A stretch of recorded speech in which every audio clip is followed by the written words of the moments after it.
What's in the middle of 7? 3.5. I was born into a family of 7.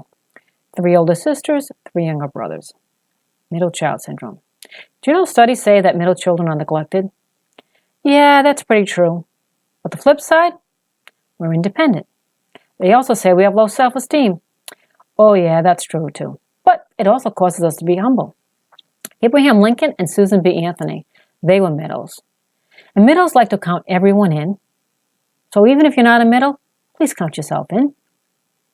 Because they call us the peacemakers. We hate conflict. We like things even. And if I take that number 7 and I divide it by 2, I get 3.5. And that's when it started. At 3.5, I shared a bedroom with my baby brother. My 3 sisters were in the bedroom across the hall. That bedroom had stairs to the attic, where a family relative slept. I got you now. Hands grabbing my little waist, shaking me from a deep sleep, and hastily escorting me up those attic stairs. The trauma of the abuse almost seems nothing compared to the after effects. You know, I told my mother the best I could as a little girl. She bravely told my father. He didn't believe her, and it was never spoken again for 42 years. And the days went on like nothing happened. Oh, but something had indeed happened. My father not believing my mother was like no one believing me. My sense of truth was broken. And I thought maybe I did make it up. Maybe it was a dream. Maybe it didn't happen. But how could I know if I was really telling the truth? And if I couldn't trust myself to tell the truth,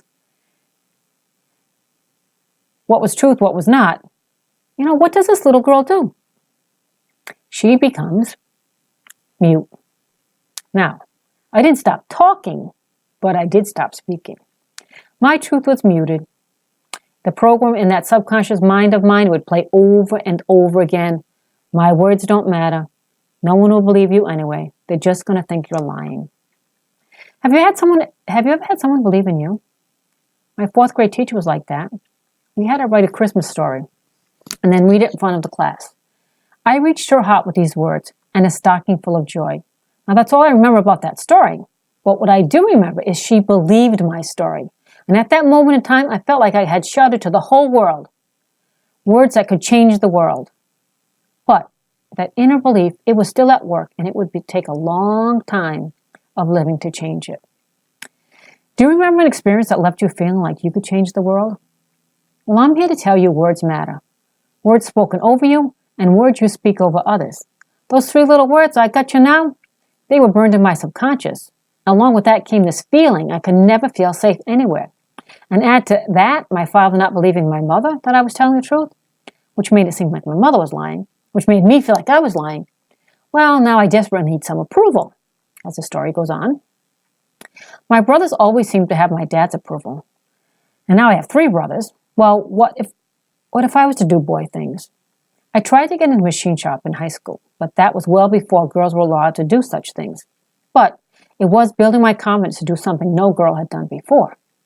I became the first female to graduate from college from a traditionally all-male machine processes program. I then went on to become the first woman toolmaker at what was one time the most prestigious pen company worldwide. One of the ways we begin to look at the power of words is through the short series I titled, How Does the Past Affect Your Future?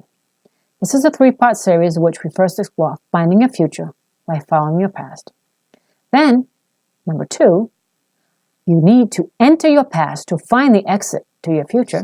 And number 3 is finding your future by following your past. Trust me, your story has been giving you clues all along. In about an hour, we will be able to go through 1 or 2 past experiences that made a profound difference in your life. You'll begin to understand the power of words, feelings you felt, and how words can change your life and those around you. If you feel you want to explore those clues, then fill out the contact card and I will send you the dates of the upcoming seminars. My 4th grade teacher was Mrs. Koziak. I got an A on that story, and in red letters she wrote, Great job. I also remember my 3rd grade teacher, Mrs. Chauncey. She yelled at me for coloring a papier-mâché brain the wrong color, and I can still see that brain and color in my mind and that feeling that I felt. There is a proverb that says, death and life are in the power of the tongue. I want my words to matter. Powerful words. I want your words to matter. You can begin today to listen to the words you choose. It's not about judgment or feeling bad. No, it's just about becoming consciously aware of the power of your words. One immediate way of how your words can change your world is to zone in your world, the words that you are using with your loved ones. But for lasting change, I would love to work with you implementing some tools I have learned over time. People can't hear until they have been heard. When they know they are heard, they choose their words carefully. So please fill out the contact card so I can send you the seminar dates. Place it in the box labeled Unmute Yourself. The first step is being heard is speaking your story. I was 35 when I pushed my unmute button. My truth could no longer be muted. It wasn't pretty. In fact, I was accused of causing my mother's heart attack. Then shortly after that, she started losing her memory. I wondered if I should have stayed muted, but time would show me it was worth pressing the button. Truth can be very freeing. Your words matter. My words matter. Let's unmute ourselves and change the world with our words.